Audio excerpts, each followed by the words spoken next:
back to Dr. Noah's YouTube update, and this week was kind of a holiday, so everybody had a nice holiday, Christmas, and a Happy New Year.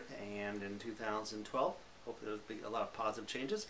So the last week brought some interesting different type of studies. This study here, after 27 years of looking at, and this came from the Poison Center of the United States government here, after 27 years, no deaths from vitamins, herbs, or vitamins, but taking your wonderful drugs, 3 million people died or killed.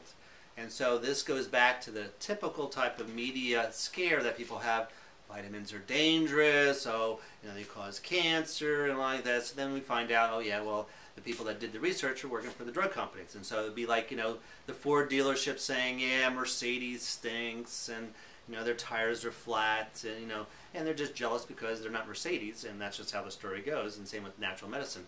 So this really kind of puts the rest, in terms of that kind of scare tactic, in terms of providing information that natural things are something you should never go to, and they try to keep banning it, and the drug companies spend a lot of money with corrupt politicians trying to pass bills that they can't have that. So that was kind of interesting last week or so.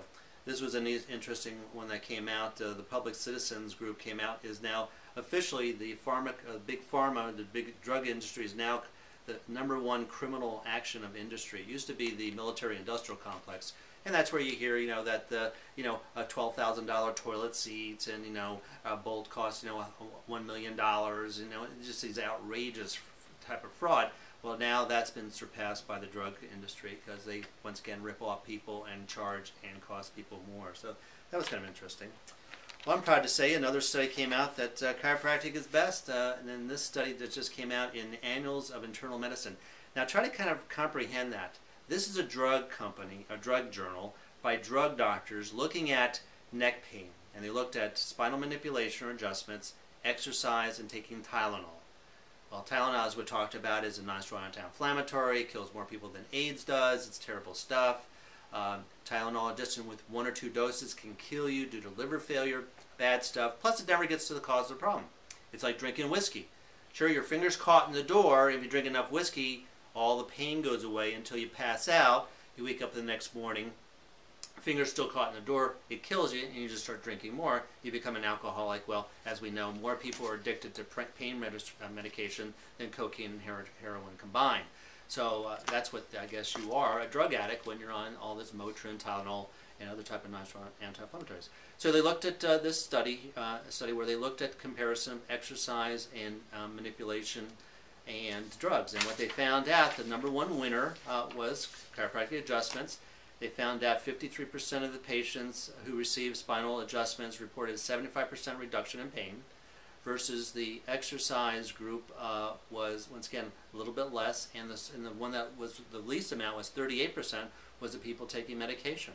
So we almost had a 90% improvement in terms of that. Plus, chiropractic doesn't kill anybody, and so that's just kind of difficult to be able to kind of comprehend that spinal manipulation should be your first choice for any aches and pains you have. But once again, it's the people who are in control of the money, which is the medical mafia, who says, if you have to come to us, and if we can't fix you, nobody can. And it's just kind of sad. So that just came out. That was a good study. The next study showed that it's not so much that whether or not with diets. Now January is the kind of big people started looking into losing weight, fat, protein, carbohydrates. Some changes there, but basic concept here is it's just calories. The more calories you consume, the more you gain weight. So that was kind of both interesting and kind of funny. Well, there's a big scandal going on over in France with breast implants, and showing, just like we've known people in the functional medicine, which, the whole concept of whether or not you should have a breast implant and stuff, that's a whole different story, how women are put into these kind of models of having to be a certain way, forcing them to either lop their breast off because they have breast cancer, or putting these implants in to make them bigger. Showing is that in France they're really becoming concerned. These women that have these implants are not as healthy. People are dying, and that's something that you really should seriously think about, not going in that direction. But once again, they make lots of money, and maybe they make the media make you think that you have to have that, and it's just kind of a sad type of thing. So it's kind of interesting. In the country of France, that's going to basically trying to make some changes there. Here's a crazy type of thing, Archives of Pediatric and Adolescents, January 2012. Exercise, kids who exercise do better in school. Well, exercise makes you feel better, makes you healthier, makes your, not only your heart and lungs work better, but all your different types of organs, and your brain is just another organ that makes it better. So when you exercise, you're making that healthy. There's a petition out now because now Monsanto's out there doing GMOs. Well, Dow Chemical thinks, hey man, we can rip people off, we can cause all kinds of havoc in the environment. So now Dow Chemical is trying to release Ancient Orange, or a type of modified plants, where you have these genetically modified plants that can tolerate Agent Orange, so they can nuke all this stuff down. And of course it causes cancer and heart attacks and things with every other living things, but they're able to. So now they're trying to actually patent this, and with the same crap that they've done with Monsanto, creating these soybeans and different type of other plant sources that are resistant to Roundup. Now Dow's trying to get into the scheme of thing, and that's so a petition. There's what's called cornucopia.org, and there's a petition there to ban 2,4-D or Agent Orange. So that's kind of scary. There's a big alarm again. China might have some good attributes like that, but they're in a different country. They have different values, and now there's a chicken jerky for dogs that are killing dogs because there's some kind of crap in the chicken jerky, because it's made over in China, where they play all kinds of games by throwing chemicals that are to make you sick and die. So be careful there. Selenium helps with pancreatic cancer. Now this was brought up, John was talking about, there was a doctor that was on Coast to Coast, and actually that topic was brought up about pancreatic cancer, which, Steve Jobs, which is, a billionaire, head of, and they kind of criticize him because, he initially started with, natural approaches. Well, as this doctor says, and as I've also stated like that, almost 90% of the people with pancreatic cancer are dead within 6 months. He lived to be 7 years. So it's not medical procedures, because that's what the facts show, is that if he went the original way, he would be dead. The only reason he stated 7 years, because even though he did decide to do some other intervention, is because of the natural things, because there's no science to support the conventional of chemotherapy, radiation, surgery. So I mean, it's just kind of crazy. But in this study in gastroenterology, December 2011, showing that people that have adequate amounts of selenium are able to decrease the chances of pancreatic cancer up to 95%. 95%, yeah. But if you have lead, arsenic, and cadmium, that increases that. So it goes back to toxic things.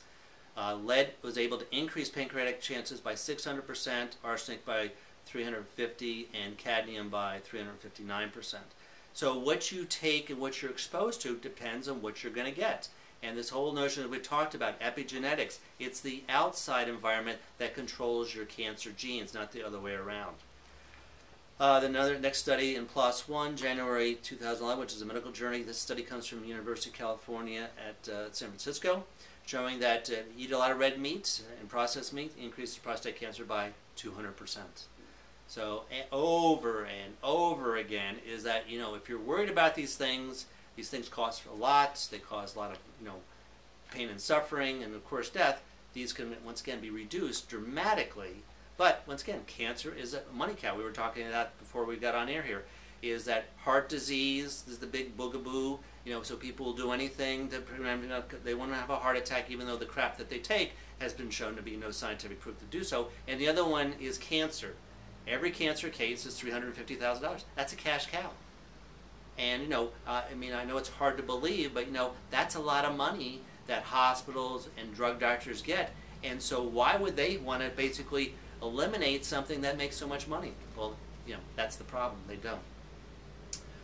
Vitamin D. Now this is kind of an interesting study here in Science and Translational Medicine, October 2011, is that this doctor went back to vitamin D is kind of a big hot vitamin, and helps with cancer and heart disease and depression. It's a wonderful thing. You have to do it. You should test it. It should be above 50, and you should take it every day. Went to an 1848 study showing that way back then, when tuberculosis was rampant, that this doctor was actually using vitamin D, using cod liver oil, and showing pretty dramatic, actually better results. They were able to reduce the death rate by 33% versus the conventional treatment back there only had a success of 11%.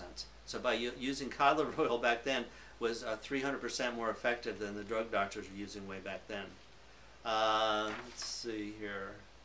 This was kind of just came out today on Wednesday. Is that the big move now with the drug companies is because you know, they're always trying to save money, even though they're ripping people off with all this crap. Is now they're going over to the third world countries, and I won't say, no, I'll stand corrected. They're going over to like India and doing trials over there because the rules and regulations there are a lot loose, and so the people there are outraged because the drug doctors and the drug companies were just busted for doing clinical trials without any type of full disclosure to Indian children with learning disabilities and causing all kinds of havoc.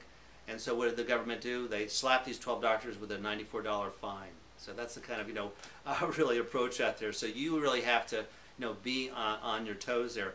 But what's interesting here is that what it costs to do something in India, they were able to do 2,000 patients or things because that costs money, where here would be five patients because the cost is a lot more expensive here because they have a lot more safeguards here. That's kind of sad.